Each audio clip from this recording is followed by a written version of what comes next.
afternoon and welcome everyone to the NCC Virtual Career Fair, which is brought to you by the Northern California Conference of the Seventh-day Adventist Reform Movement. We're your hosts, Nicole Fountain and David Camacho, and we're so glad you joined us today. This special live stream is dedicated to helping you, whether you're a student or a recent grad, or you're someone looking for a new career direction. We'll be speaking with industry professionals, business owners, and experienced tradesmen that will be sharing their stories, their insights, and also giving you some practical advice. It's all about discovering your calling, building your skills, and making informed choices, not just for a job, but for a purposeful life.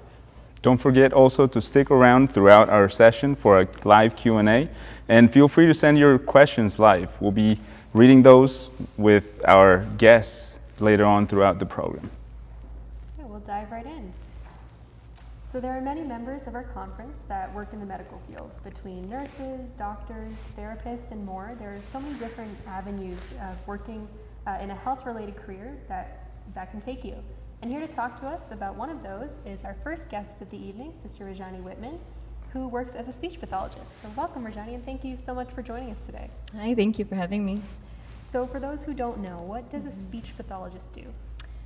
So speech pathology we think of as really working with kids with articulation or language difficulties, but really there's a wide range of speech pathologist jobs that you can do. I work primarily in the intensive care unit, and I help patients that are having difficulties with swallowing, with a traumatic brain injury, or who have had a stroke. Okay. Wow, that sounds like really important. I think it is. So how did you know that this was something that you wanted to do? So in college I was really going back and forth a bit about what I wanted to do. I thought I wanted to do law, but then I took a test that told me, matched up my personality traits with various different occupations, and helping people was one of the top-rated occupations, and speech pathology fits in that profession. So I investigated, and it fit right in, and I love it.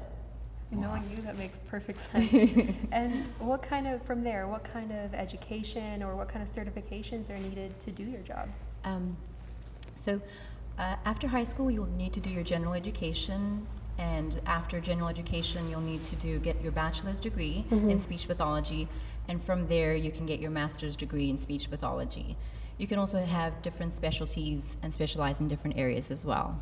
Okay. And where do you usually work? Like, is this something you do only at the hospital, or do you go to clients' or patients' houses, or how does it work? Yeah, so you can, speech pathology, the nice thing about speech pathology is you have a whole wide range of places that you can work.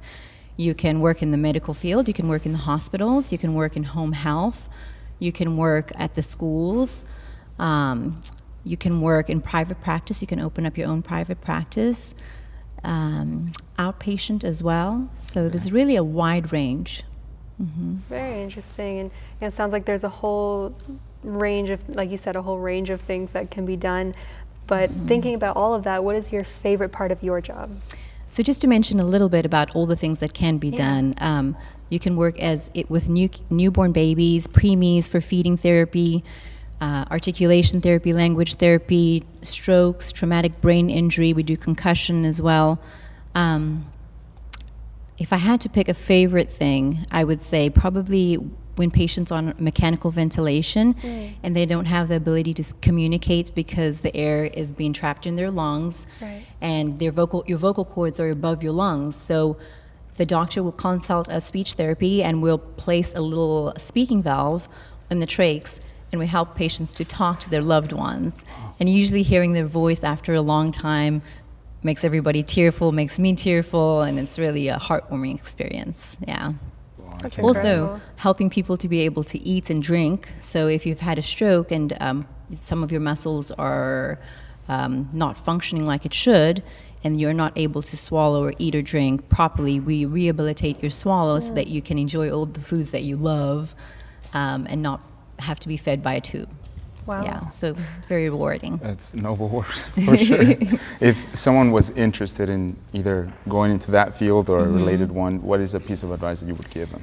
I would say definitely volunteer. So if you think you're going to be interested in speech, but you're not sure, based on what I was saying, there's such a wide range of speech pathology that you can go into. I would say volunteer either into the hospital or the schools or private practice. They're always welcoming volunteers. Shadowing a professional is also a good thing to see if you're interested in that. Yeah. Very interesting. Well, thank you so much for sharing with us today, Rejane. It's definitely a very unique career, and we're very grateful you could talk with us about it today. You know, we'll be seeing you back here on stage again shortly for our Q&A panel. So if you're watching, we have questions for Rejane, and you have questions about, you have questions for Rejane about her career or other medical-related fields, please leave them in the comments below now. Thank you.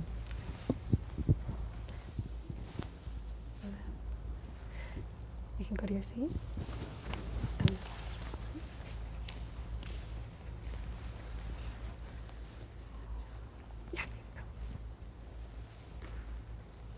All right, and then we'll just wait for the signal for Isaac, and you'll start this one. Okay.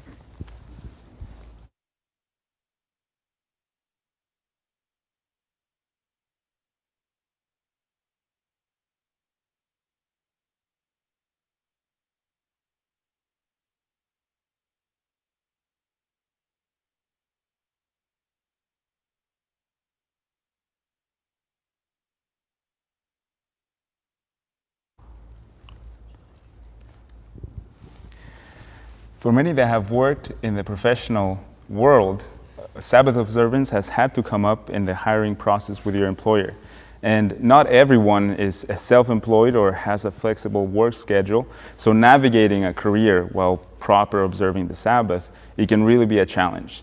We have Brother Silviu Dodos with us today. He's one of our local church elders, and we'll be talking to him a little bit about that, how to navigate this work Sabbath-keeping line. So in your experience, maybe with previous jobs or with someone near you, how has Sabbath keeping been, something you have to deal with in finding a job or either getting employed or not? So all the jobs that I had so far, thank God, I've never had any trouble with the Sabbath. My work schedule is Monday through Friday, 9 to 5. Nice. We do have emergencies, especially that I'm a property manager. Okay. But we have maintenance guys and their supervisors. They're the first in line to get the call. Okay. And they usually answer it, so I don't really have to deal with it on the Sabbath. So. Oh, that's nice. Thank God for that. That's definitely a blessing. Yes, it is. Has it ever come up in the hiring process of any jobs, or has it ever been, what's a point at which you would disclose that to an employer while you're interviewing or looking for a job? Sure, I tell them right off the bat. When they tell me what my work schedule is, I tell them I'm a Seventh-day Adventist, and we observe the Sabbath from sunset on Friday to sunset on Sabbath, and I do not work on that, and usually we do not work. I never had to work on the Sabbath, but I tell them right off the bat that I do not, and if anything comes up, that they're comfortable with it. Yeah. Have you had any friends or any family members that have had challenges in getting hired because of the Sabbath?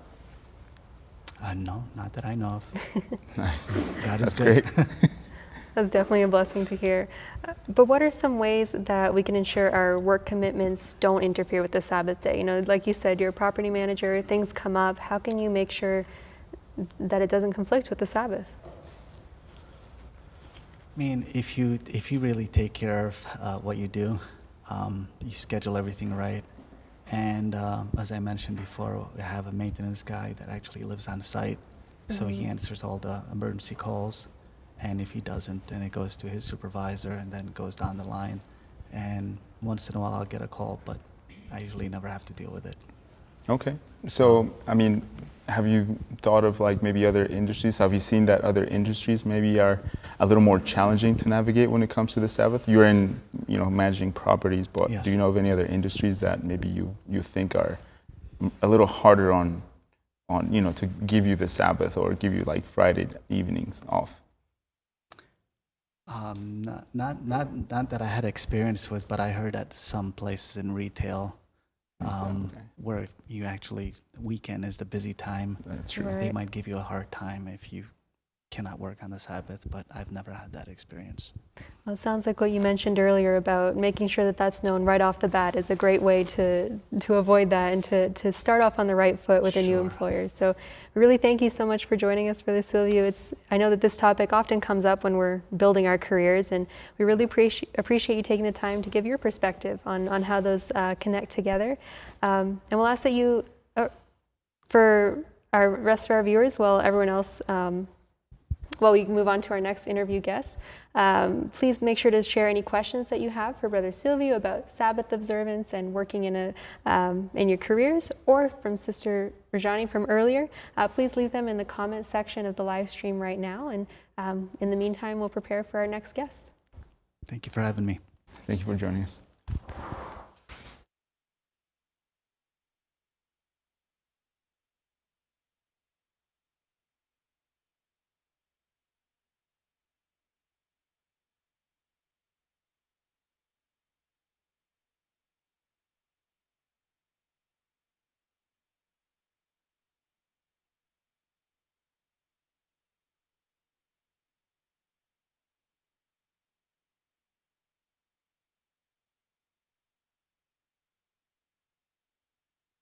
Our last guest for this section is one that works in the trades, and Brother John Ralich is the owner of Silver Star Motors in Carmichael, which has been in business since 1979, specializing in the service of Mercedes-Benz and other German and Swedish vehicles. Welcome, Brother John, and thank you for joining us today. Well, thank you for inviting.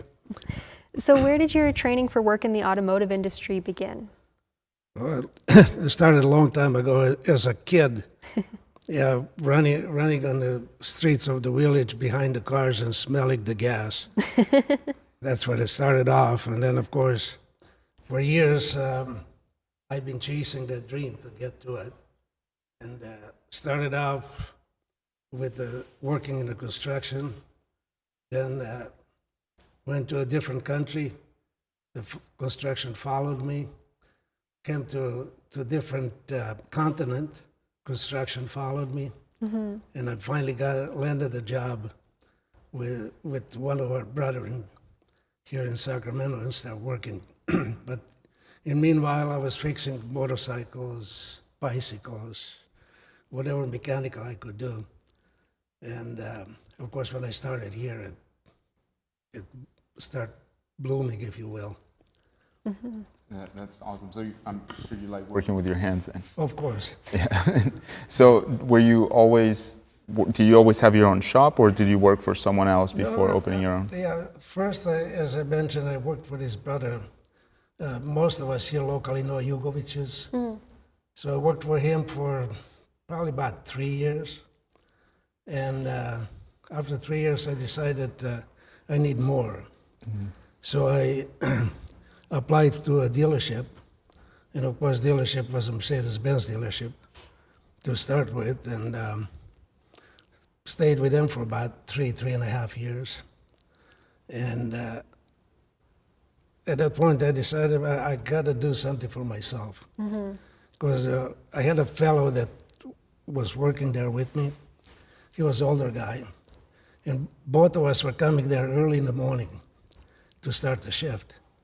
And one morning I was late maybe 5 minutes. Guess what?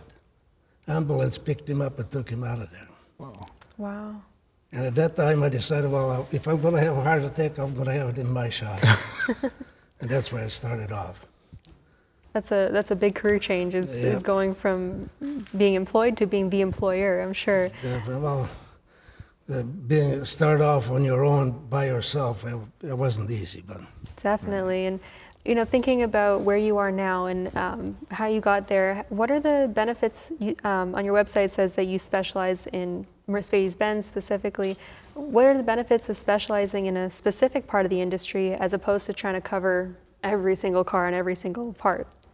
Well, back in the days, the cars were very simple. Yeah. These days, the cars are complicated. Things are changed dramatically. And if you're doing every car, you cannot do it. No. The equipment, knowledge that you need, it's just way too expensive. And in order to be profitable, you got to specialize.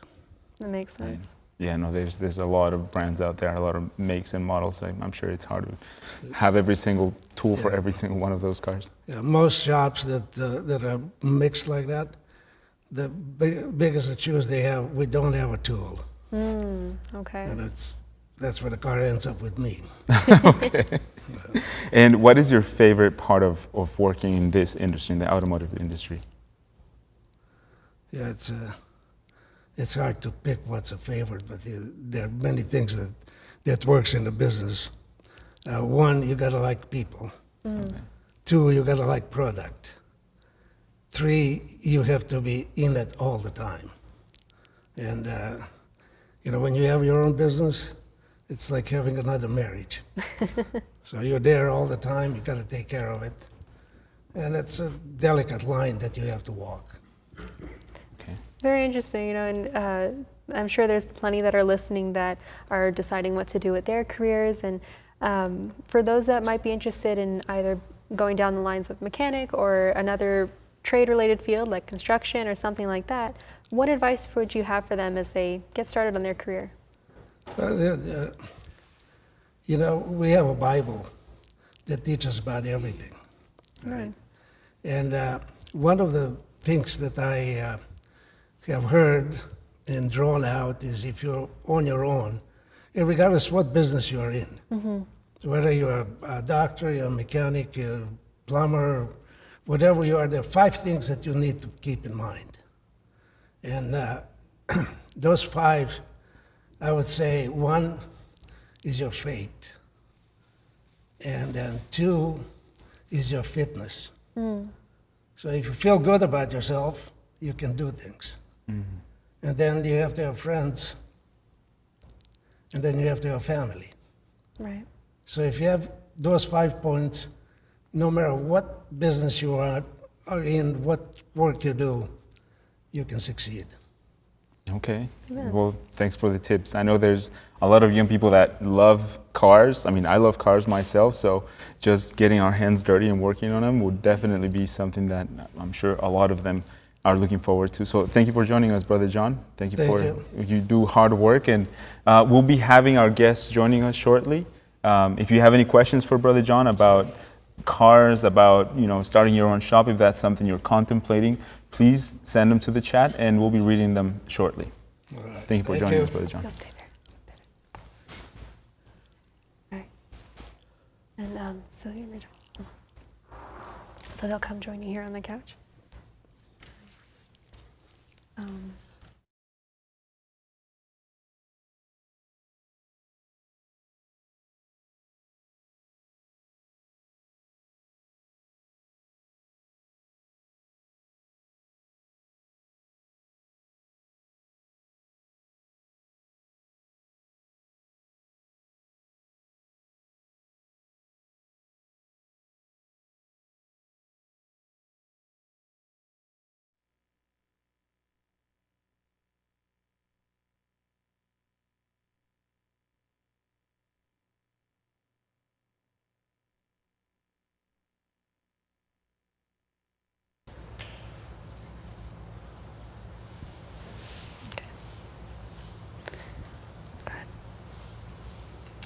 So we have a question here. We have several questions for you guys. The first one is...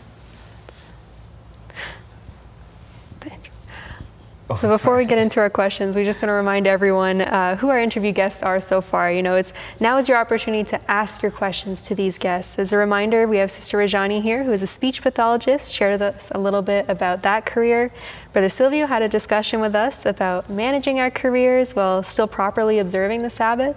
And Brother John shared with us about trades, specifically working in the automotive world. And so we'll get started with a couple questions that have been sent through for each of you. And as I said, the first one is for Rejane. The question is, can you share a success story that made a big impact on you? Sure, yeah. I think just maybe delving in a little bit more into that patient. I said I feel very like a lot of reward when I am able to give my patient their voice back. One of my favorites of all time, I guess, was this older couple. I would say old, But they had been married for many years. I think it was like 60 years. They'd been married for a very long time. And the gentleman didn't have he was on a mechanical ventilation, so he was unable to communicate with his wife.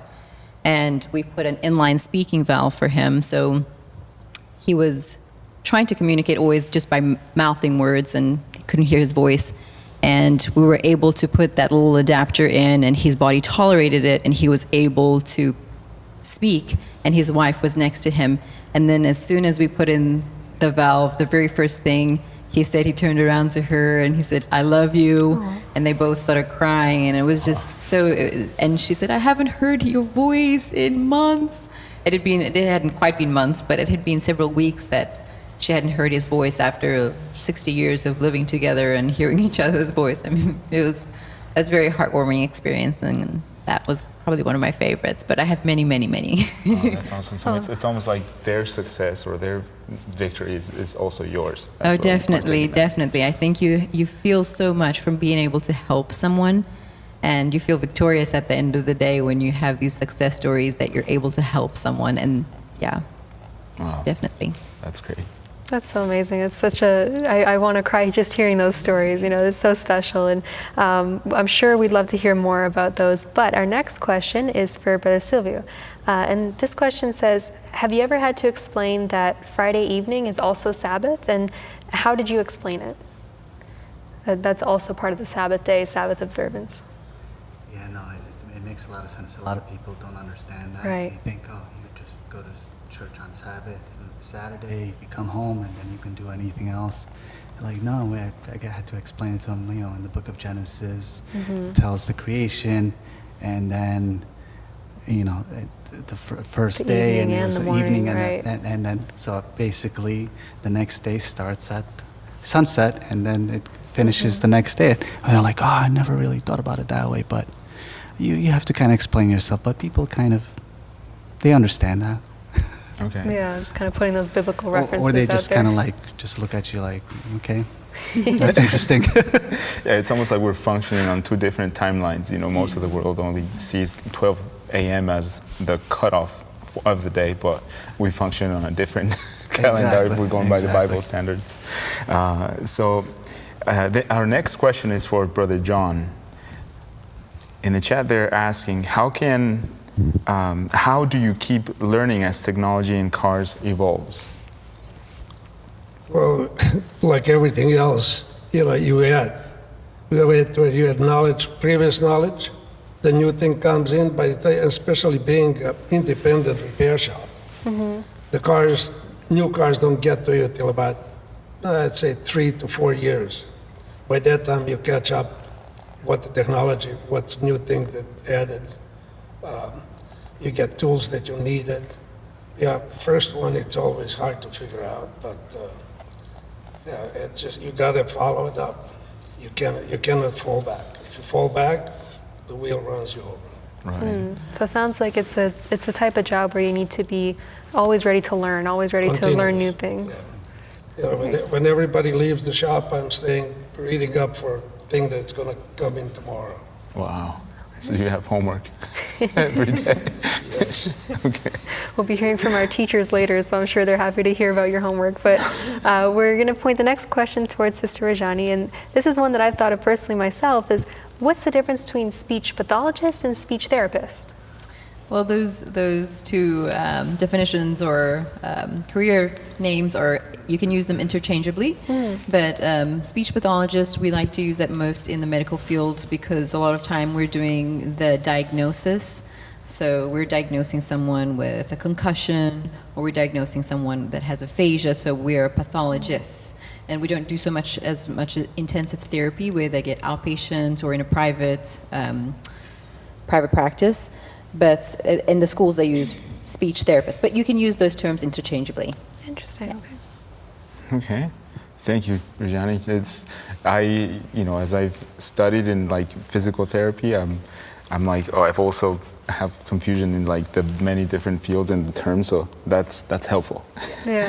And now I want to ask Silviu, what helps you stay firm in your faith when it feels like you might miss out professionally for not working on Sabbath? It is a challenge that I know many young people faced. I know I faced it when I was looking up classes that I wanted to enroll in, but they only had the program on Sabbath, on Saturday. And it's something that, you know, crosses our minds. How can we stay firm? What would be your advice? So my advice is to any young person, to any young person that is looking to be in a field that they are passionate about. I believe it also has to do a lot with your faith. If you know that that field will not let you, you won't be able to not work on the Sabbath, then I believe that's not for you. So I think it's a conscience. Right. If you really want to serve God and you want to be faithful to Him, you will do everything in your power to do it during the 5 or 6 days that you're working, except for the Sabbath. So. Okay. Amen.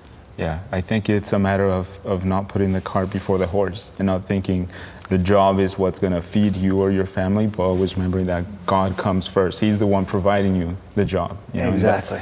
I know that when you're young, that's something that you struggle with, you know, especially when you have a shiny career in front of you and it just, the Sabbath is asked of you, but Sure. it can be a temptation to many out there. There are certain fields where you have to work on the Sabbath. Right. And I don't believe those are for a Christian like us. That's good to know. And if you do want to go in that field, then you cannot really serve God. So it's your conscience. If your conscience allows you to do that, but my conscience doesn't. So Right. I want to serve God and praise Him. Amen. Thank you With for my that. work.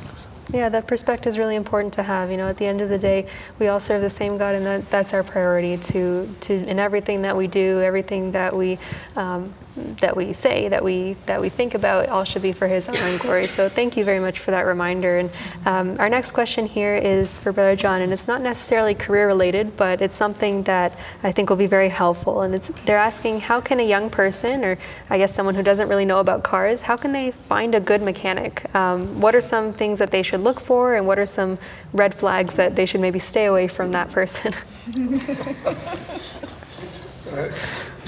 For me, the best thing that I tell my customers and people that I know, if you are getting a big discount after they give you estimate, they give you a big discount after that, run. Okay. Or something is not right. But you know, to get somebody that knows the trade, that knows the product, you can tell. People can tell. People can tell when they talk to my guys and when they talk to me. Right. Two different things. The way you answer, the way questions are, and a lot of customers of mine, I tell them when they come in and say, "Oh, I don't know anything about the car." I haven't asked you what you know. Right. Don't tell that to anybody. Ask questions, look around, and tell us what you need. But we don't care whether you know or not, because you're not going to do the work. We're doing the work for you. That makes sense. That's why they came to you. Yeah, so speaking of personalities and the type of people that are out there, Rejane, you mentioned that you took a personality test, and that's kind of what kind of veered you into your profession. So what kind of person would not enjoy this job, what you do, speech pathology? Oh, that's a great question. I think if you do not like interacting with people very much, I would say you enjoy being around people and helping people. It does. I think of myself as halfway between introverted and extroverted. Like, I like interacting with people, but I also enjoy my alone time. I think if you think of yourself mostly as the person that get rejuvenated or energized by being alone, this probably wouldn't be a good fit for you. Okay. Because you are going to be, even if you don't work in the medical setting, you still have to be with someone all the time. You're helping someone. If it's not a child, it's an adult, it's someone else that you're going to be interacting for your 8 hours, 10, 12 hours a day. I see. Yeah. Okay. I mean, yeah, there's different people out there, and Yeah. and if this is not for you, it's okay. There's something out there that you can just lock yourself in and not have to deal with as many people. So Exactly. thank you. Very good point to make. And, we have one more question here, and this one is for Brother John. And this is thinking back to the earlier days of when you started your shop. And they're asking, how long did it take for your shop to become profitable? And was this something that you were ever worried about? I think we know the answer to that one. Yeah, of course, every time you start a business, you're worried. It's going to go, which way it's going to go. Particularly, I left a dealership which paid me really well. And started off, I bought the building, just tell you how disappointed you can get first or second day you get in. I bought the building. Morning, I'm coming in to open the door, and door falls off the hinge. Oh, no. Out of the clean dealerships, brand new cars. I'm working on Jalopy Mazda that somebody else worked on it and left it. I inherited. And it was disappointing. Right. I tried to clean up the floor, for example, where I started. And I pour water and soap on it, waiting to soak up and move. Nothing is happening. I start scraping, there's this much dirt on top of the floor. So you can imagine, what kind of work they did.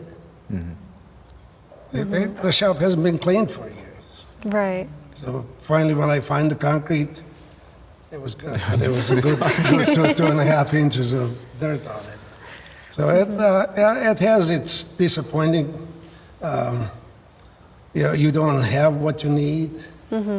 I had my toolbox and the tools, but there were a lot of things that I needed. Yeah. Just example, the first car came in for oil change.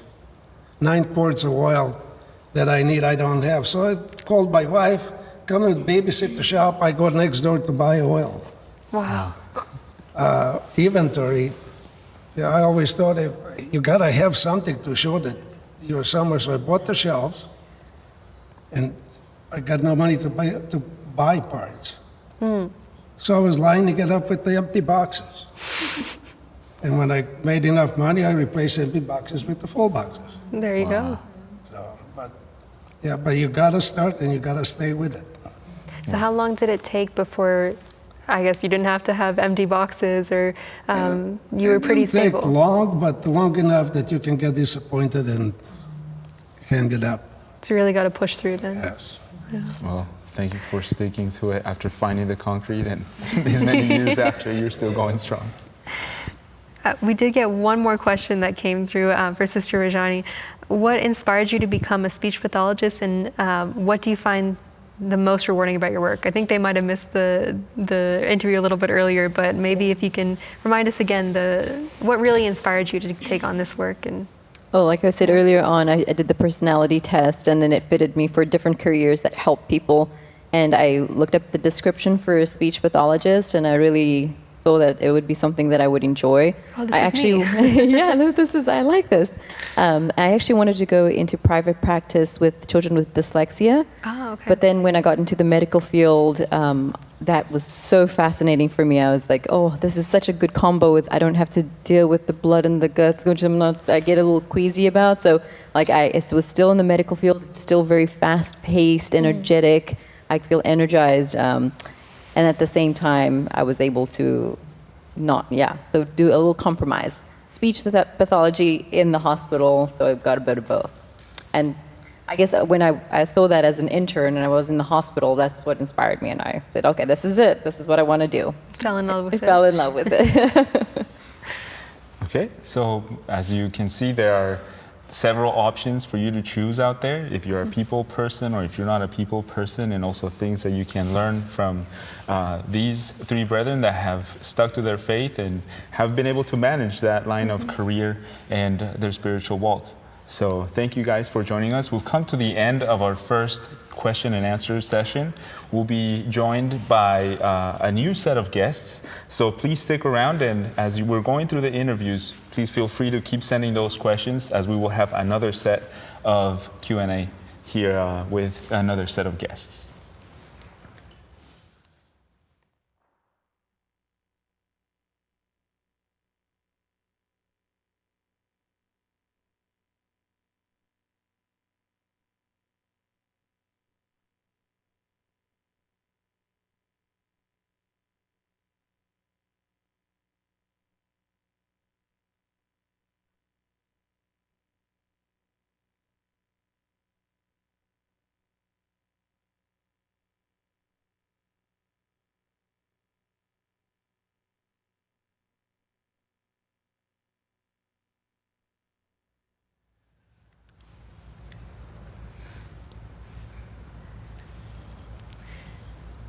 We'll be kicking off our next set of interviews talking to a pair of our local business owners here in the NCC. So DMD Marble and Granite is owned and operated by Sister Carmina and Brother Dylean Dumitru, who have completed thousands of projects in Northern California since they started their business back in 1989.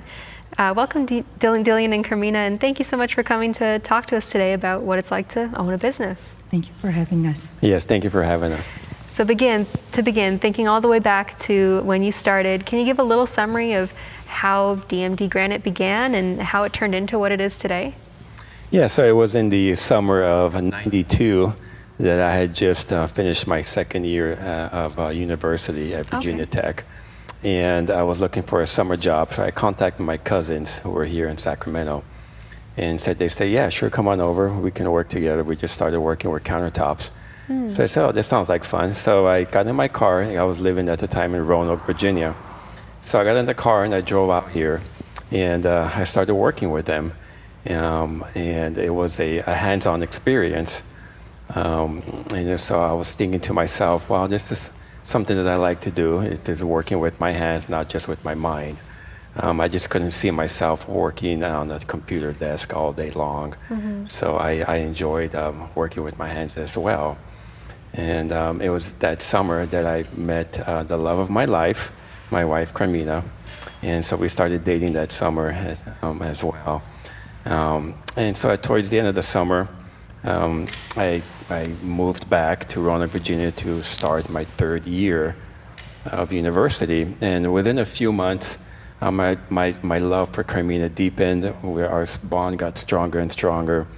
And it was then that I started to realize I wanted to change directions in my life. And I was just 20 years old at the time. So one evening I sat down with my mom and I said, Mom, I'm dropping out of school, I'm moving to California, and I'm getting married. Wow. I said that all in one sentence, and you can imagine my mom wasn't too happy. That went well. Yeah. So, she wanted me to finish school. Of course. So I understood her, she wanted me to do that, but I told her maybe someday I'll continue, but this is what I really wanted to do. I wanted to get married, start a family, and start running my own business and work for myself. It was then that I realized that I wanted to get started with my life early on. So so then that at the end of the fall, right around December, I packed up all my stuff, I put everything in the car, and I drove down here to California. And it was in December 24th that I proposed to Carmina, and she said yes. And so we started planning for our marriage, and I started working more and getting more involved in the business, and that's when I became a partner in the business. And so as time went by, we started to grow the business slowly. And it was, we had then added one employee, and then we added 2 employees, and the years went by, we kept adding employees. Right. And it was in the year of '97 that we purchased our piece of land and built our own shop. So that was a big part of the business, is getting our own place. So we moved in '99, and by then we had the two girls, Monique and Taylor, and but Carmina was stayed at home with them until they started school. So once the girls went to school, then in the year 2001 was when Carmina decided that she also wanted to help with the business. So, and we needed help, so she came in and started working with sales and contracts. From there, we just we loved what we do, and we had a passion for it. And so we started working together from 2000 on up until present day. And so that's how the business got started. And what we can say is how we ended up here today was our trust in God. We wake up every day and we ask the Lord to give us the wisdom to make the right choices. Because as a business owner, you're constantly making choices every day. You have to make decisions and choices. So we ask God for his guidance on that. And then also our employees. So we wouldn't be where we are without having great employees. So our employees, they really have helped make D&D who it is today. And we wouldn't be here without trusting God and our employees. We have a great set of employees. We're blessed with them. They're hard workers, and they bring really good skills. They're very talented and have a great skills, and to produce a great product that our customers are happy with. It's wonderful. You know, it's nice to see how much your personal life was also involved with your business. My parents had the same. They started their own business right after my brother and I were born. And so to us, it was a whole family business, even though it was them that were working on it. So nice to see how those connect together. Yeah, and I see that you pointed out several things, you know, having trust in God, and also that confidence to just follow your dream, and great employees. So it's almost like a checklist that you go through to have a successful business, is what it sounds like. If there are any young people out there that want to start their own business, what do you think most people overlook when they try to start their own business? Sounds like it's hard work. So what do you think is one thing that people miss when they're trying to start their own business? I think they don't stick with it long enough. It really, truly takes a lot of hard work. It doesn't come easy. And for the first 10 years, I would say, Dylean pulled a lot of long hours. Same for me. When I joined the business, I lost track a little bit. I blurred the lines between business and personal. So it really does take a lot of work and a lot of prayer, really. Yeah. Sounds like that's something that can happen pretty easily, is that kind of business life becoming personal life very easily together. Absolutely. Yeah, it's a fine line, because you really don't know how much time you should be putting into work versus spending family time, because they're both, you know, equally important. And so that line can get blurred where you work too much and you kind of forget about the family time. But then again, if you don't put in the work, and if you don't put in the long hours that's needed, then your business won't be successful. So that is a challenging balance. It's a balancing act. Managing time can be a tough challenge. So time management. Speaking of those challenges, what do you think is the biggest one? Would you say that's the biggest challenge, or is there something else? We would say that managing the uncertainty. We don't know what tomorrow is going to bring. Every day there's a new challenge when you're running your own business. And either can be financial, or it can be customer or job related. It can be market related as well. You just don't know what tomorrow is going to bring. And so you have to be really ready and willing to pivot. And you're going to fail, and there's going to be lots of problems. And so when those happen, you got to be able to make a quick decision and learn how to solve it. So being solution-oriented, I would say, is very important. Finding solutions to the problem. Don't focus so much on the problem or the failure, but focus on the solution. Because in the end, ultimately, the customers and people, they will not look at the problem or the failure that happened. They're going to look how you handled it. So how you handle that situation is key, and it's what's going to make you or break you. It's going to build who you are. So find solutions is what I would say. Just concentrate on the solutions, put aside the problem and focus on the solutions. Okay, so I guess it's a good starting point. Just know that mistakes will happen. You just have to get your mind ready, get the gears grinding to find the best solution, because that'll be the calling card, I guess, of the business, Be right? prepared for it, because we are human, and humans make mistakes. Right. So That's absolutely. And what's it like to start a business as a husband? And what would you say are the benefits that brings to the table? So the benefits are great for us personally. We have been working together for a long time, 2001, and our number one question asked by clients is, how do you guys work together for so long and it's successful? And well, first of all, we kind of like each other a little bit. That's good. That's important. So it makes it very easy for us. But honestly, we do enjoy being together, and it gives us a purpose and a goal. And it's not just about our married life, but also we feel like we're building a legacy by working together and having fun while we're doing that. And it gives us the benefit of being able to travel a lot, which we have dreamed of from a very long time. Obviously, we started early and had children right away. Thank you to our employees for that. Yes, absolutely. Without them, we wouldn't be able to do that. But it gives us the opportunity to be able to do that and work hard but still enjoy life. So we really do enjoy being together all the time. Yeah. Yes, and also we've learned early on to not bring work home. So you know, many times I would find Carmina in deep thoughts, or she would find me in deep thoughts, and then because we're thinking about all the problems and issues about work at home, and our advice would be is to, when you leave the shop or you leave the business, don't bring it home with you. Learn to separate the two, and don't bring work home. Don't let that line blur. Yeah, I think that's a good reminder for anybody. You know, even if we don't work together, there's still that bringing that home with us, those stresses and concerns, and involving our family in those as well. So that's such an important reminder. And speaking of important things to consider, if any of our viewers that are watching right now and they're maybe interested in either starting their own business or have thought of a business that they've just getting ready to start, what would be the first piece of advice that you would share with them? Well, we would say get ready to put in long hours, because no matter who you talk to that's successful, the one common denominator is you got to put in the time. You got to put in the hours and work hard. And you know, it's a commitment. You know, so just being committed to it.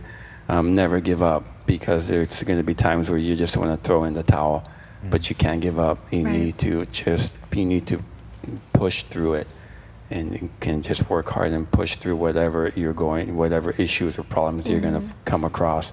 Never give up. And I would also say to focus on one thing, whatever business you're going to start on. Don't try to multitask. Multitasking does not work. So I would say focus on one thing that you're good at. Yeah. Whatever skill the Lord has blessed you with, whatever talent that is, focus on that talent and on that skill, and build upon that, and perfect it, and try to make it something that is desirable, that the customers want and that people are looking for, that you can stand apart from your competition. All right. But be prepared for the mental and the demands that are going to be on you, not just physically speaking, but also the risk, financial risk involved with it, and just keep looking at the end goal. And I think it's so important that you have support of your spouse. Yeah. You know, for the long hours, having that support system really makes the biggest difference. And take calculated risks. You know, you need to take risks, but make sure they're calculated ones. You don't want to go too big or too far, because then you can get in trouble real quick. Calculated as opposed to reckless risk. Absolutely. And I think be prepared to wear multiple hats. You're going to end up being the CEO, the CFO, the accountant, and sometimes even the janitor. So just be ready for all the challenges. Well, thank you guys for all the insight in business owning, business management, and marriage within the workplace. Thank you for joining us. And Yeah, Thank you for having us. We'll look forward to having you over for our next Q&A session. Please feel free to send any questions for Dylean and Carmina. And yeah, for now, we'll dismiss you, but we'll have you back over. Thank you very much.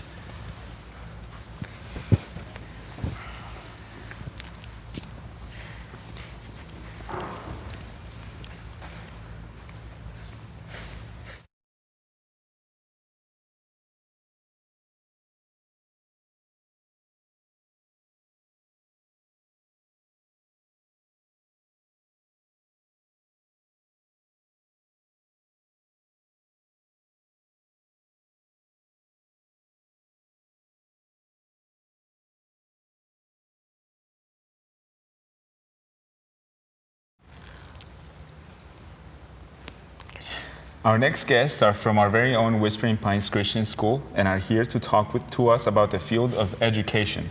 We have with us the school's principal, Sister Nancy Fountain, and also the first grade teacher, Sister Michele Barbosa. Hello to you both, and thank you for joining us today to talk about the education of the little ones. Thank you for having us here. So first, we would love to hear how both of you became interested in teaching and how that turned into working at Whispering Pines. So since I was little, I've always known that I love children. Always loved to work, to play with kids, always be around kids. My mom was a teacher, has been a teacher my whole life. So I knew that I wanted to do something with kids. I just didn't know what I wanted. So as I got older, I thought that I wanted to become a doctor. So I decided to become a doctor, went to school for medicine, and but I said I'll be a pediatrician because that way I'll get to work with kids. So while I was in school, I was really struggling. I realized that was not what I wanted. I wasn't enjoying what I was learning. So I started to freak out a little bit. And I remember one day I was going home and I was in my car. I had just left school and I just started to cry. And so I started to ask God, I started to pray, Lord, I know this is not what you want me to do because clearly I'm not enjoying this. So I prayed and asked, what do you want me to do? Show me the way that you want me, the path that you want me to take. And I remember it was a few days later, out of the blue, Miss Nancy gave me a call and asked me if I wanted to come teach at the school. And so I was like, okay, Lord, this is the answer. This is what you want me to do. And so then I switched my major and started studying to be a teacher. It's a wonderful experience. We have many like this. For me, I think I like teaching children even when I was a child. In my neighborhood, I knew several children around the area, and the parents, they were, they spoke Spanish, so they didn't know English, so they would save the homework there and wait for me to come. And it's okay, we've got the homework here. So I started teaching them in the afternoons and the evenings and showing them, their homework. And so I really enjoyed that from a very young age. So I knew that I love children. So my mom had a lot of mothers do this. They have books where they keep, and then they, every year. So at the bottom of the book, it said, when I grow up, I want to be, and I would always write teacher. So I think it was very early on that I wanted to be a teacher. Wow.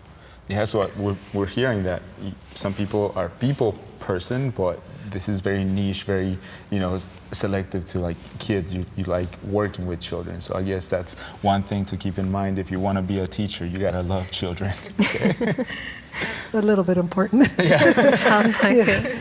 So then, thinking how to get where you are today, what type of education do you need to become an educator? Is this different for teaching at Whispering Pines versus teaching at maybe a public school within California? So the state of California requires you to get a bachelor's degree. It depends. For me, since I want to do elementary, you teach all the subjects. I did early childhood education. If you want to do math, you get a math degree or an English degree, depending on what you're going to teach. And then if you're going to teach at a public school, you have to do a credential program. Okay. So I think that's a couple more semesters after you get your bachelor's degree to teach at public school. Yes, but so knowledge is very important, and we do strive for all our teachers to be educated. However, at Whispering Pines, that's not the most important thing, because for us, the most important thing is if the person loves God. Does the person want to teach their knowledge of God, their experience? And so I think that's a big difference when it comes to Whispering Pines. Do you love the Lord? Are you inclined to, share your testimony with the children? And not only that, just experiences, and overall, just guide them. Proverbs says, 22:6, it says, guide a child in the way he should go, and when he is old, he will not depart. And so this is one of the things that we really, and obviously they have to have knowledge, and but I think for us, the most important thing is the spiritual aspect here at Whispering Pines. Wouldn't be a Christian school without Christian It teachers, would right? not. It would not. No, I like that the recurring theme throughout all these different trades and professions is keeping God first, the fear of the Lord and trust in Him. Because without it, the Psalm says, without it, the house will crumble without God. So what would you say that is the best part about being a teacher? Working with the kids. I mean, that's really the reason I became a teacher. But seeing them light up when they learn something new, or when they're struggling with something and they finally understand, it's the most incredible, gratifying experience that you can have. Seeing how they are at the beginning and then what they are at the end, it's absolutely incredible. Yeah, I concur with that, because it is truly amazing when you see that light, that there's something in their eyes. And also, I think the bond that we create with them, so we're with them many hours, and so you get to know them, you get to know their character, you get to know a lot about them. And so I think the growth that we see in them is very rewarding. I mean, teaching is, I think, one of the most rewarding careers that you can have. It just doesn't, I can't even say enough about that. And not only now, but even in the life to come, when we see the children, I see it just sometimes. I'll go to the store and I'll see the children as they get older.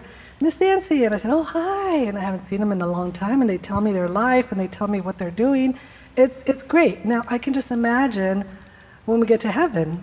I tell them during worship, I said, okay, when we get to heaven, don't forget to come and say hi to me, okay? And we can talk. So I think looking at that is just so rewarding, and that's one of the benefits and one of the greatest things we can experience. That sounds like you get to witness transformation happening, and that seems like such a blessing. And I know that with those blessings there comes some challenges. No one ever said teaching was easy, but what would you say is a challenge that comes up maybe the most often, or one of the hardest challenges that you come across in teaching? I think if you go ask any teacher, it's all probably going to be around the same answer. But we teach kids from a whole bunch of different backgrounds, and children all learn very differently. So knowing how to reach a specific child, because you might be up there teaching a lesson and you see that the kids are understanding, but you might see that one kid that looks blank, like they're not getting what you're teaching. So then you got to sit down with them, figure out a different way of teaching what you just did to everybody else because they didn't understand it. So figuring out how to connect and build, help them understand, because since they're all different, I think that's the biggest challenge. Yeah, I think on the same line, as I see it a little bit different because I'm more in administration, the different families that we are connected with, they have different struggles, they have different ways, and so being able to work with the children that may have had some kind of trauma, may have had some kind of difficulty in their lives, or just being able to talk to them and trying to get them to talk to you and trying to help them. So I think this is a challenge, to be able to know when to step in and when to say, hey, are you okay? Come. Just give them a hug, or just say, we can pray. Let's take some time. We'll go and we'll just pray and share with them about God and how that things may look hard, but God is there with us. And so being able to go through that with them, it is challenging, it is rewarding at the same time, but yeah, challenging. And as far as the school, there are, just so many details that we may not think of that I have to think of. And so those kind of things are challenging. And so just all that together. Yeah, I mean, and I'm sure having great employees, great teachers, working for the school really helps to navigate those challenges. And I know that there's a listing in the NCC newsletter for, the Whispering Pines that is hiring. So can you describe what teaching positions you have open and what kind of person you're looking for to fill? So right now we have primary teachers that we need. And we're looking for someone, as I said, someone who loves the Lord, someone who has some education and background in teaching, someone who loves children and who is concerned for children. Because in this age and time, it's been very difficult with all the surroundings, with all the technology, with all the everything that's going on. So someone who is dedicated or who's thinking to benefit, to be a blessing. This is not a profession where you make a lot of money, far from it. But like I said, it's one of the most rewarding. It's one that, teachers say they teach all the other professions. So we get we can make a little ripple in the water and it just goes far. So someone who's thinking that their calling, because it's a calling, it's a mission that we have here, and it's something that that you have in your heart. And so I think, and also even if you're not don't have education right now, we can always use and train. And then some of our teachers go to school at night, and they're working in the classroom, and so there's always possibilities. So also we need a bus driver. So those who like to drive, we need a bus driver still. So the bus driver and the primary grades right now. Okay. Well, thank you so much for that information. We working here in Mariah Heights, we see the children all the time. We see all the teachers outside with them, and it seems like such a joyful place to work with all these young ones around. And for all those watching, if teaching at Whispering Pines sounds like a good fit for you, you'll definitely want to look out for the information in the NCC newsletter, or come speak with Sister Nancy or any of the other teachers at Whispering Pines Christian School. And in the meantime, as we prepare for our next guests, please leave your questions for Sister Nancy and Sister Michele in the comments comment section of the video, and we'll get to them shortly with our Q&A panel.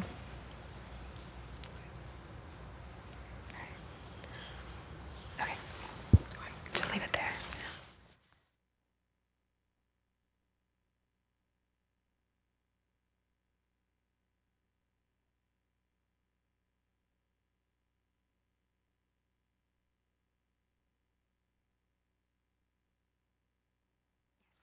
You just can't talk.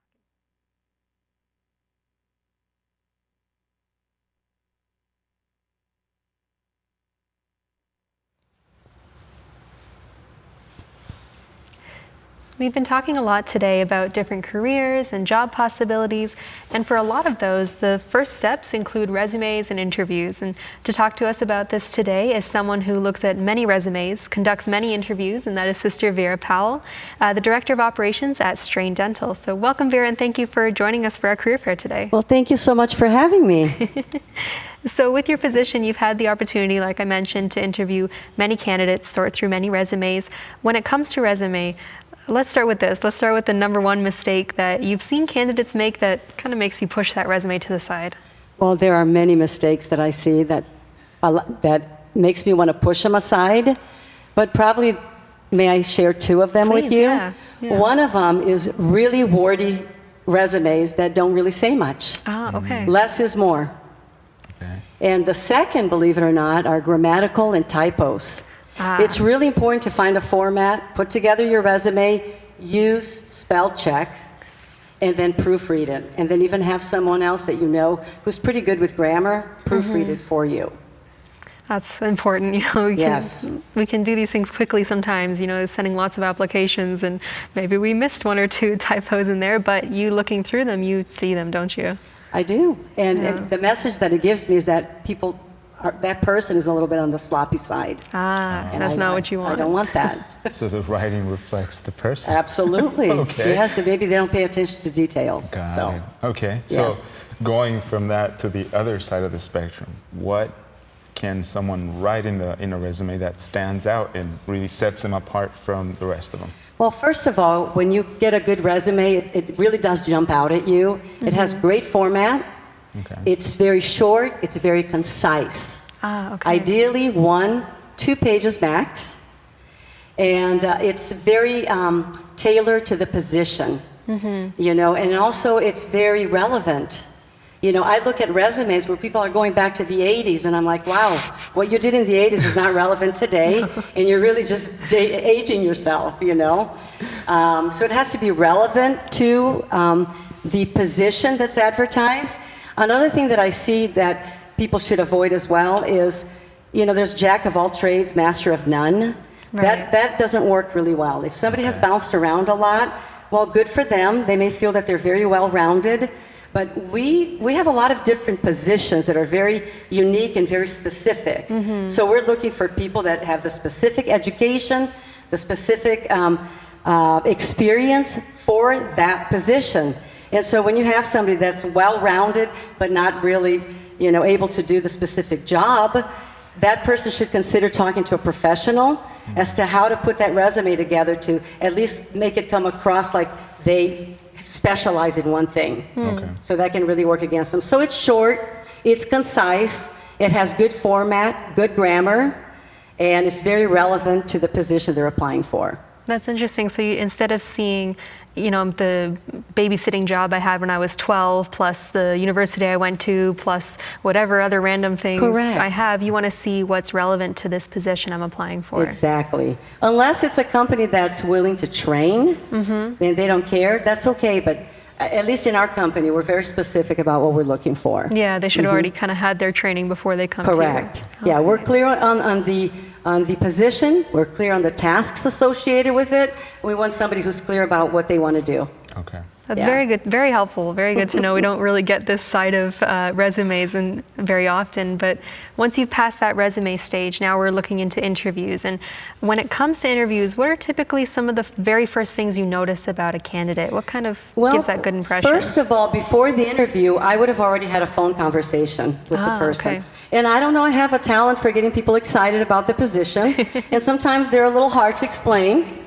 And right there I'm looking for somebody who's very responsive. If they don't answer my call, are they going to call me back right away?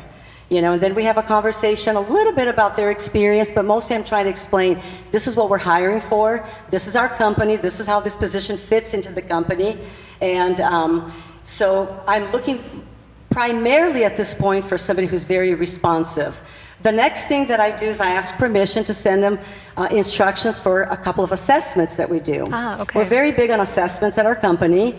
And then I see how responsive they are with that.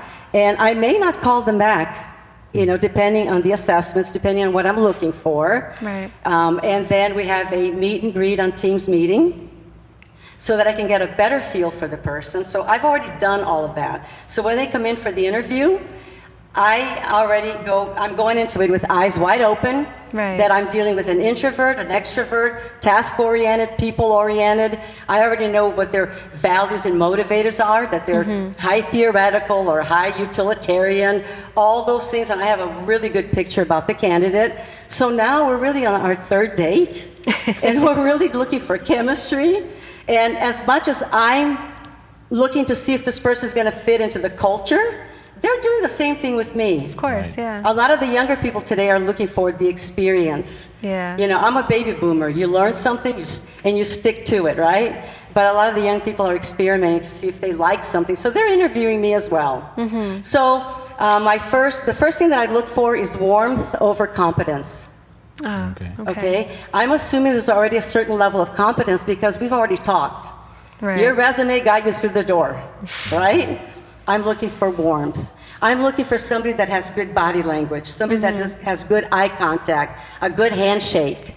Those are the things that I'm looking for. Somebody who not only paid attention to how I describe the position, but they did their own homework and they researched the company, and they can talk to me about our company. Yeah. I'm looking for somebody who is very clear that this is the job that they want.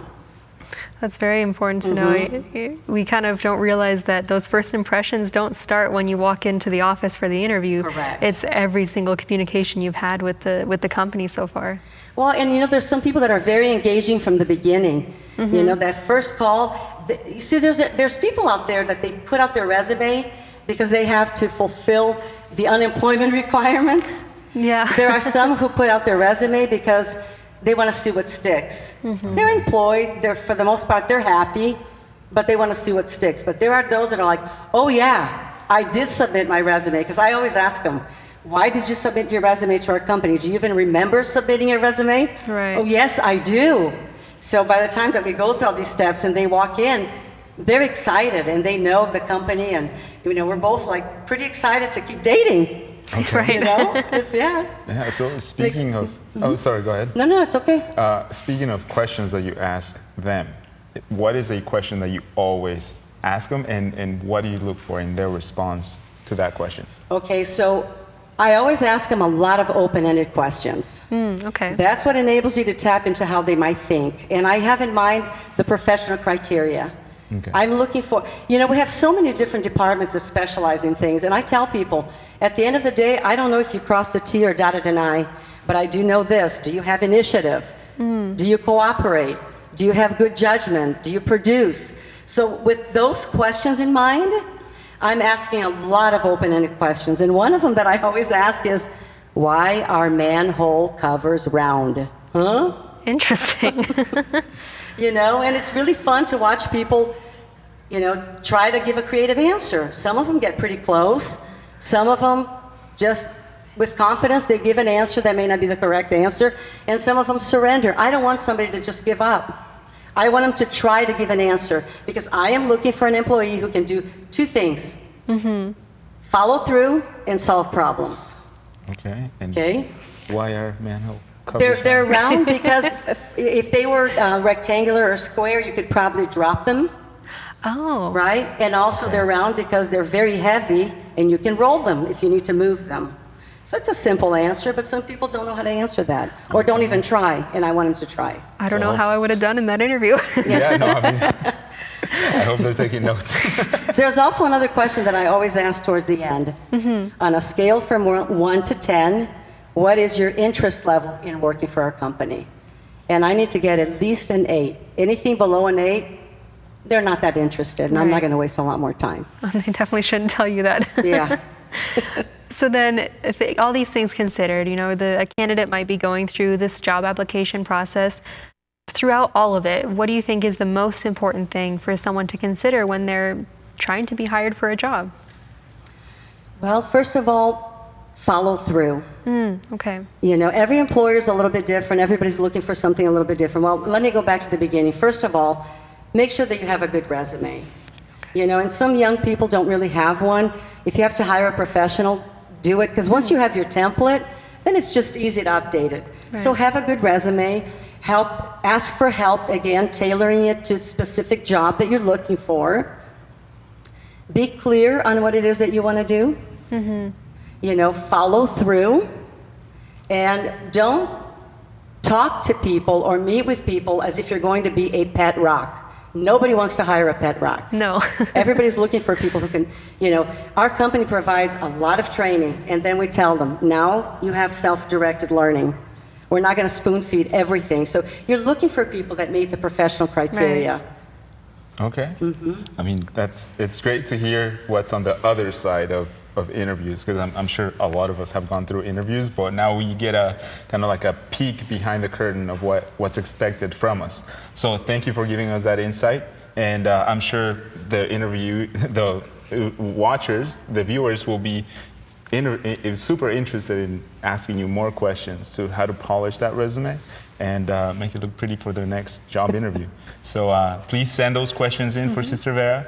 Thank you for joining us, Sister, and we'll be having you over to answer those questions. Okay, thank you.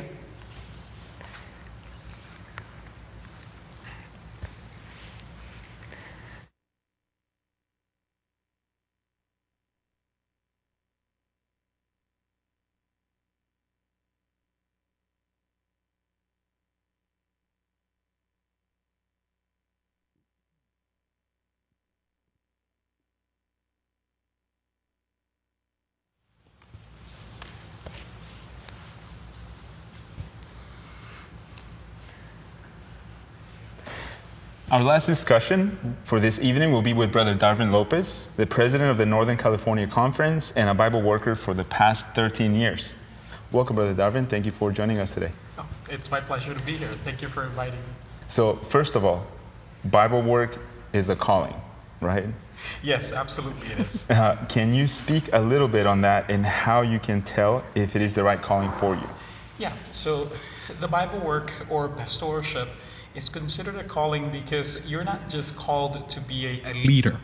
Right? You're not just dictating and telling people what to do. You need to have a divine purpose. You need to be able to serve first. You're there to serve the church. You're there to serve the needs that individual members have. You're a servant of the church. And in order for you to stay motivated, you need to remember that this is a calling from God. He's calling you to serve and to help individuals. So definitely, if you don't have that in mind, if you think it's just a profession, it's just something you do, you will be disappointed because the reward is like no other job.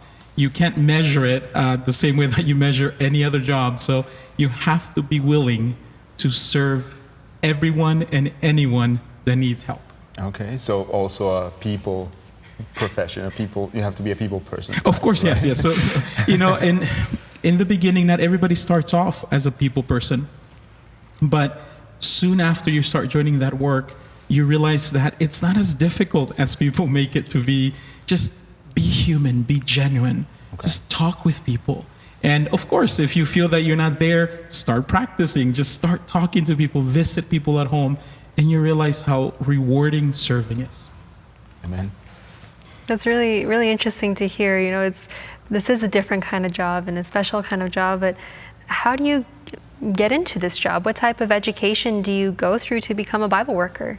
Yeah, so of course, a Bible work, right, or pastorship is a calling. So it's almost, you have to think about the fact that if God is calling you, at times you may not feel that you're equipped, that you have all the knowledge, that you have maybe the character or the charisma that you need to speak with people. But if it's a calling, that's the first thing you need to keep in mind. And then, of course, after that, you have to be willing to study. Now, we can do that quite a few different ways. You can go to missionary school, for example, which is the easiest way for you to become knowledgeable of the Word of God and how to serve. For example, there's different programs. There's one here in Sacramento PLC. There's some across the sea in Australia. There's other ones that are also in the works. So one way is to go somewhere and learn about the Word of God. The other one is to sit down, just you praying and open the Word of the Lord and be willing for Him to lead you. And I think that to be self-motivated and to be able to teach yourself what exactly God is saying in His Word, to me, it is one of the requirements to be able to serve in this calling. So of course, missionary school, the easy way out. The hard way, just sit there and study and ask the Lord. Talk to your pastor, go to Bible studies with your pastor, go to Bible studies with individuals that just want to learn the Word of God. And in time, the Lord will give you what you need to serve in this calling. Okay, so in the end, it seems like throughout all these trades and professions, the relationship with God is super crucial, even more so when you're looking into pastoral work or Bible work overall. Correct, yeah. If you don't have that connection with God, you will not lead people to God. You'll lead people to yourself. The church will be built around you, and when you leave, or if you end up not continuing in that faith, the church will disappear. So you have to make sure that you have that connection with God, so you can lead people to the ultimate shepherd. You can lead people to Christ, and then if you move on from that church, your church will still be strong and continuing on. And I think that is one of the most rewarding things, that a church can continue without you being there. Oh, that's powerful. Lead people to God, not to yourself. Exactly, yes. As I'm sure, keep that in mind. very important thing to consider. Yes, yes. You know, with hearing about what a blessing that is when that comes to fruition, what is your favorite part of being a Bible worker? Yeah, so there's many aspects of being a Bible worker, right? There's all the long committees, the church meetings, there's sitting there with different planned committees that you have to do. But I believe the most rewarding thing is to sit with a young person or a person young in the faith and just has some simple but honest questions. And you can guide them through that with the Word of God. And you can see the gears turning as you search from verse to verse. And then not just that, but you see the effect of the Word of God in their lives. Mm-hmm. And you see it. And sometimes it may take longer than others. Sometimes it may be a couple of years. Sometimes it will be immediate. But definitely one of the most rewarding things is just seeing the Word of God and how powerful it is just by sitting with someone one-on-one across a little table or just across a couch like this here. Okay. And speaking on that, I know there's a listing, right? Mm-hmm. You were looking for Bible workers here in the field. But before we get to that, what is something that you've noticed people don't realize often about Bible work? Yeah, so definitely something you have to consider about the Bible work is that it's not your usual job 9 to 5, right? You don't get to go to work at 9 and then come back at 5 o'clock. Okay. It's far more than that. And oftentimes when you come into work, you think that you're going to have that perfect schedule, and it's not like that. Mm-hmm. You're really at times at mercy at the schedule of everyone else. Now, it's not a bad thing because you have a calling to serve, but right. Something that people need to realize that it's not. Sometimes you're on the clock from 5 in the morning and you get off the clock around 12 at night. Of course, it's not always like that, yeah. But at times it's very unusual because you have to be responsible with time management and scheduling. Because It's very easy to go one way where you're just constantly busy and you don't know when to stop, or go the other way where you're not doing a whole lot. So yeah, that's something that people don't realize. And I think that you can become very successful in this work as you learn to have time management skills. Okay. So with that being said, can you speak more about the open listings here for Bible work? Yes, of course. Now, I believe that we are in the fulfillment of prophecy, that the harvest is great and the laborers are few. So I almost feel a little selfish talking about NCC, but we're here in NCC, so I have to. The reason why is because there's a need of workers everywhere, worldwide. There's a hunger for God's word. There's a hunger for the true gospel, but we don't have laborers because everyone else is choosing other careers, maybe more financially rewarding careers.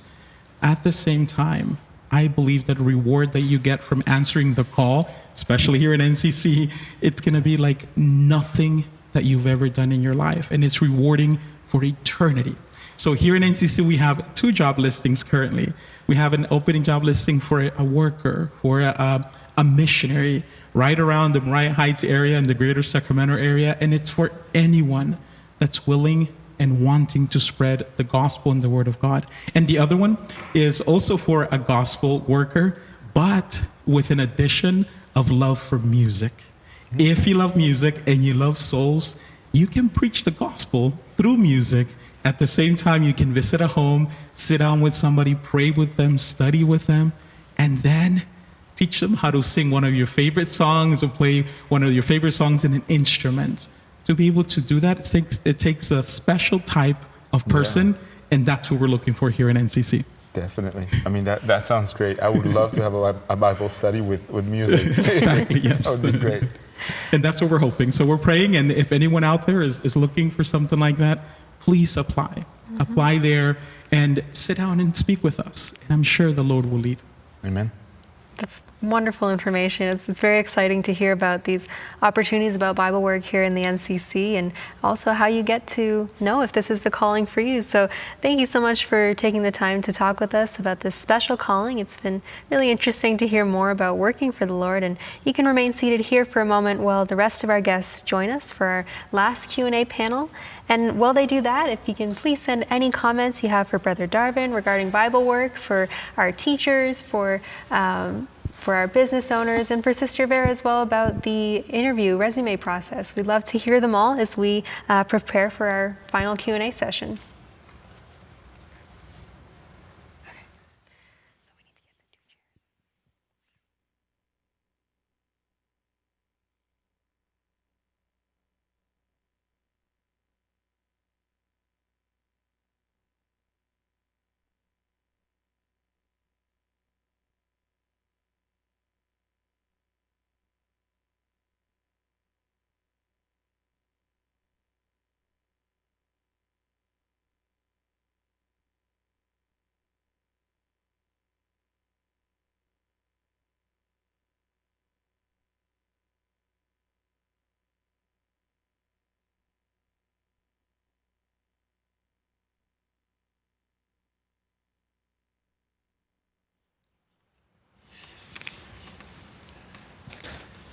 We're joined again by the second half of our interview guests, and once again we'll be directing to them your questions. To refresh our memories, Brother Dylean and Sister Carmina shared about business ownership. Sister Nancy and Sister Michele spoke to us about the wonderful world of education. Sister Vera gave some great advice about interviews and resumes. And Brother Darvin discussed with us one of the greatest callings, Bible work. So we'll get started with our questions right away. And our first question is for Brother Dylean, Sister Carmina. If you could start all over, what would you do differently with your business?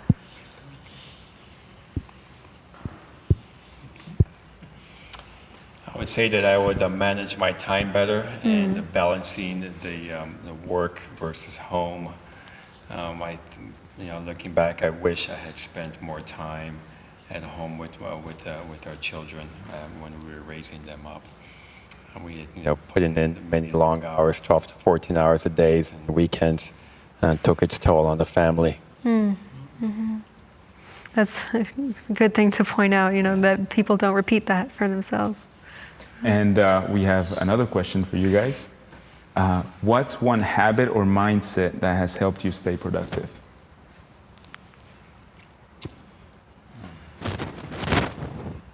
I would say to stay focused on the mission, and that one can be very easily distracted, but to staying focused on the day-to-day missions. So every morning we realize the challenges ahead of us, and stay focused and push towards achieving those goals that you set for that day. We learned early on that it's important to set goals. And even if you fail and you don't achieve that goal, you're still a winner, because the fact is that you mentally prepared for and set a goal and you strive to achieve that goal, you're already a winner. Even if you accomplish 75% of the goal, you're still coming out ahead. So make that goal, set it, and then work as hard as possible to get there. Yeah, so stay focused. And give it your all, give it your best. That's right, just give it your all. And just, my mother taught me from an early age on, she said, never leave for tomorrow what can be done today.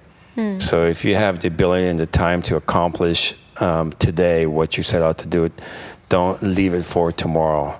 And don't say mañana, I'll do it tomorrow. No, don't leave it for that. Just get it done today if it's possible. I'm sure that that's advice that can be across all the careers that we're talking about today. That's very important. And we'll direct our next question to Brother Darvin, and this is about Bible work. It's similar to what we heard earlier. How do you know Bible work is not your calling? Yeah, so first, obviously, if you're the type of person that doesn't enjoy the Word of God, doesn't feel joy from reading God's Word, it's definitely not time yet. I don't want to say that you're a lost case, but it's not your time. So if it's somebody that you don't enjoy opening the Bible, then I would say fast and pray so the Lord can revive that hunger for His Word. And the other one is if you're doing it for financial interests, if you're looking for wealth, for money, if that's your ultimate goal, this is not your calling, because it's a different type of reward like no other. So if that's your focus, I would say pray to God so he can change your mind. And maybe this is not your calling. There's many other different professions that you can do, but this calling may not be yours if you're looking to become wealthy out of it. And I'm sure different ways you can do the work of the Lord, even if you're not working as a Bible worker. Yeah, exactly. And that's the thing. As you can see, there's many different professions, and all of them, they serve God one way or another through their profession, through what they do. I'm sure they can reach out people here and there, but it may not be full-time, as many pastors, all pastors do, from sunrise sometimes to sunset. But of course, you can reach people wherever you work. Well, thank you for that. That's a good advice to heed. Yeah, and I have a question for our teachers here in the panel. What's a misconception people have about teachers and education? Well, let's see.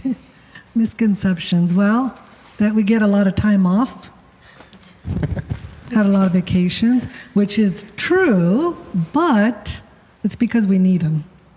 We need them. Dealing with children, I know first-time teachers or second, they come home exhausted. It's draining.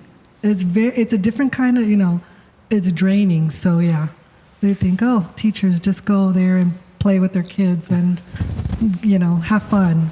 No, I think so. There's a lot more to it than that. There is a lot more to it.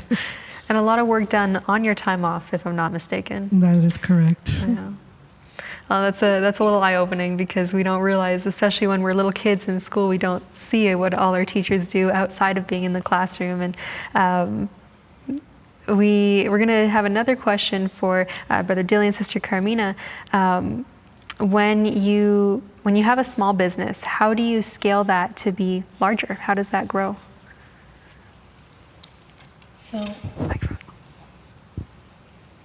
I think the most important aspect that we have found, Dylean and I, is that when we hire people that have no experience, and then we train them in the way that we want things to run, and we take good care of them. We give them a good pay, we provide benefits, we give them time off, paid vacations, health insurance.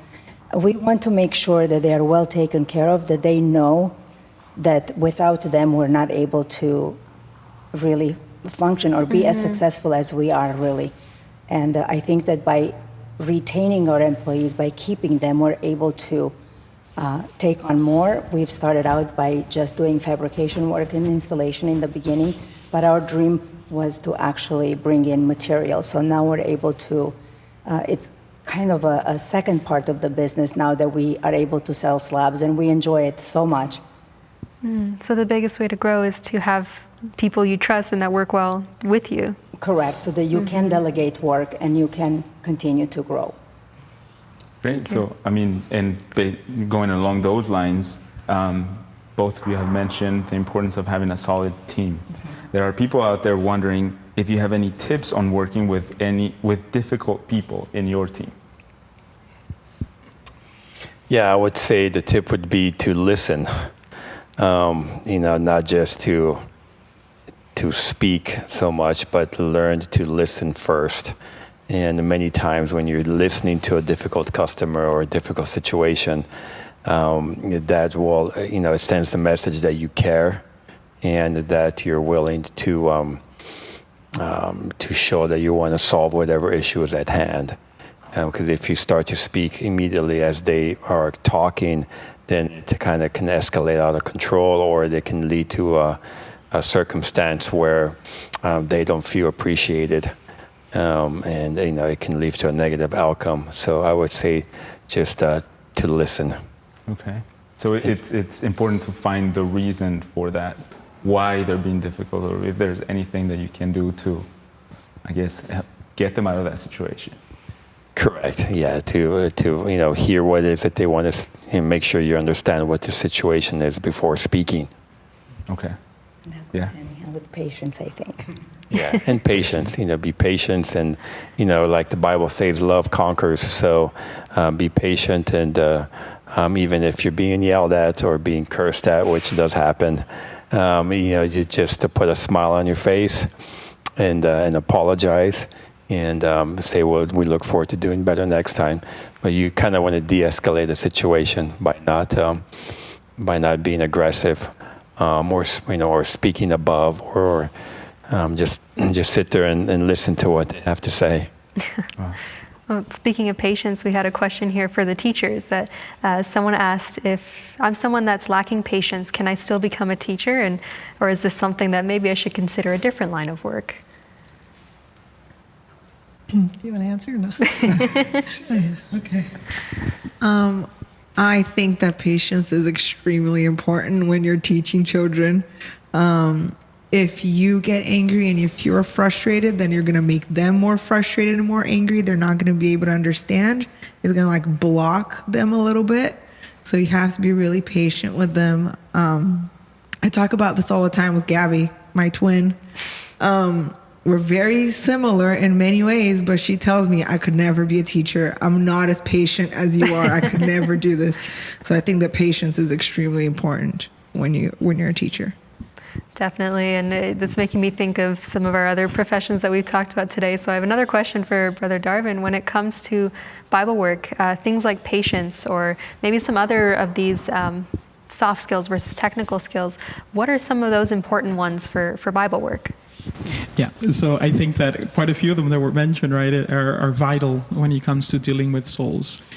When you're dealing with a customer at a regular work, right, you lose a customer, you learn from it, you move on. When you're dealing with people's salvation, it's very different when you know that this can possibly and will probably affect them for eternity.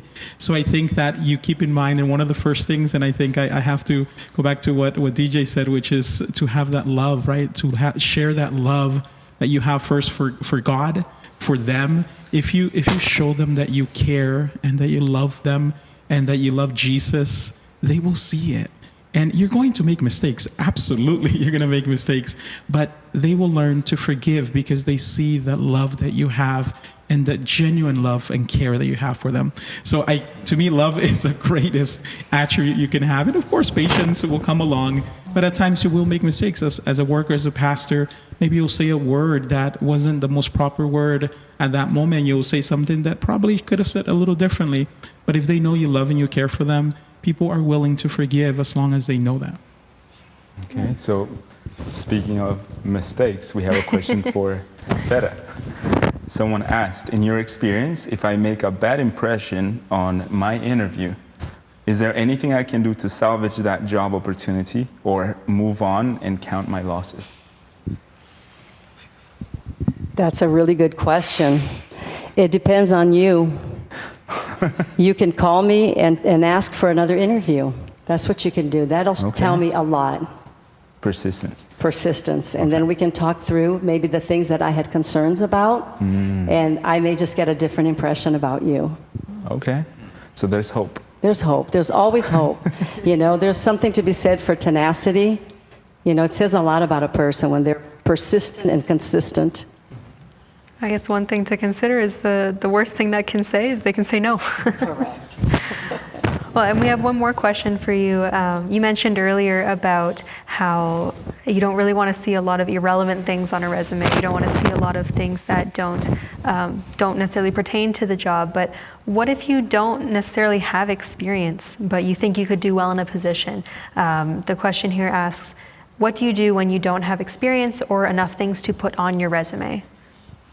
Well, that's a really tough one. Then you start off with a resume that lists your most recent 2 jobs.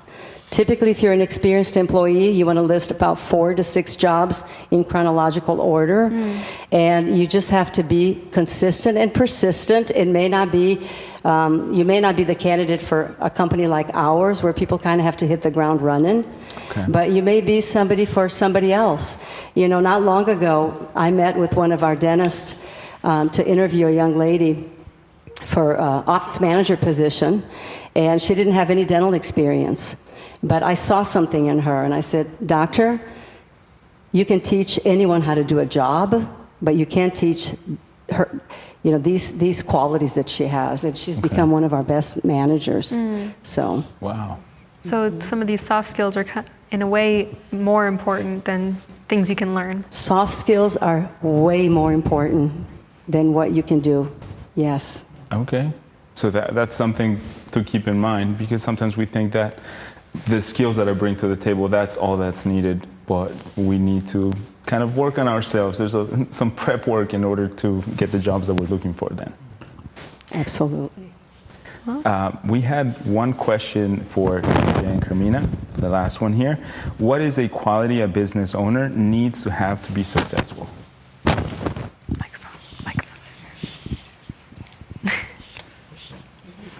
I would say one thing is tenacity. You know, don't be afraid. You know, fear can really set you back, and don't be afraid to take on a challenge. Don't be afraid of what tomorrow is going to bring. You know, take that calculated risk. Do some homework. Do some calculations. Study the market, but you have to take a risk, and you have to put yourself out there. Okay. Yeah. All right. That's a good point to make. You know, it's something that's a little scary sounding. We talked earlier about risk as well, but you know, we've all been talking as well about how putting our faith in God and doing things for His honor and glory helps with all of that. So thank you to all of you for answering our questions from both us and from our viewers today. And that was our last question of the evening. So we'll give our interview guests a moment to return to their seats as we prepare to wrap up our virtual career fair.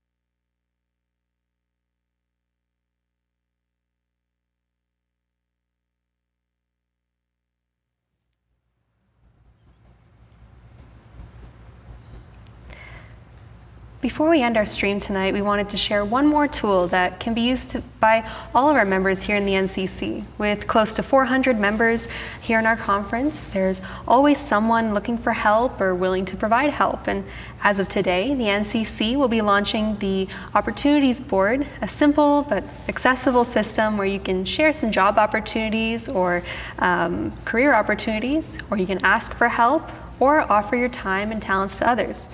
Simply put, the job posting board is a way for members of our church to support each other in very practical and tangible ways. Whether you're looking to hire someone for a job, a small business owner in need of part-time help, or if you're an individual who needs assistance around the house, then this is the place to post. At the same time, if you're someone who has skills or time to offer, maybe you're looking for extra work, you want to volunteer, or you can provide a specific purpose, then this board is for you too. It goes both ways. There is help wanted and also help provided. We've got a couple examples of how this can work. Imagine we have a sister. She's a mother of 3. She needs a few hours of childcare each week so that she can attend some classes. Maybe she can post a help wanted note on the board. She can describe what she needs, how many hours, what days, and the kind of care that she's looking for. Maybe we have a retired teacher. They have time in the afternoon who they love kids, they see this post, and they can respond. Or let's consider we have a brother who owns a landscaping company and they need an extra pair of hands on the weekend. He can post that he's hiring, and someone in our church family, maybe a student or someone looking to earn a little extra, they can reach out to fill that spot. It's also a place for those in-between seasons. Maybe you've been laid off or you're looking for your next opportunity. You know, at this point, you can share your experience, your skills, and your contact info under the Help Provided section. You never know who in our community might have a connection or an opening that's perfect for you. This opportunities board is available at the link in the description box below this live stream, and it'll be shared in the NCC WhatsApp community as well. Each post that is posted there should have relevant details to the situation, and it should be appropriate for any age level to view. Moderators will be moderating the posts as they're submitted. And to be clear, we're not acting as employers or job matchers. We're just providing the space for connection to happen. The reason for this is because we believe the church is more than just a building. It's a body, it's a family, it's a place where we can carry each other's burdens, where we can meet real needs, and where we can walk through life together. So if you have a need or if you have an offer that you'd like to share, you can head over to that opportunities board after our stream is over and visit that online form this week. You don't need to wait until it's a big thing and there's lots of postings there. Sometimes the smallest posts are the most powerful. Even a ride to the doctor's for a doctor's appointment, or if you need a quick home repair, or even tutoring for a teenager, even something like that can change someone's week. So check it out today. And that brings us to the end of our NCC Career Fair. Thank you all for watching. We thank our guests for joining us and sharing their time with us, sharing their wisdom, their insights. And we hope that this was a help to you. And please continue to be willing and have that desire to learn. So thank you for being part of this mission-driven event.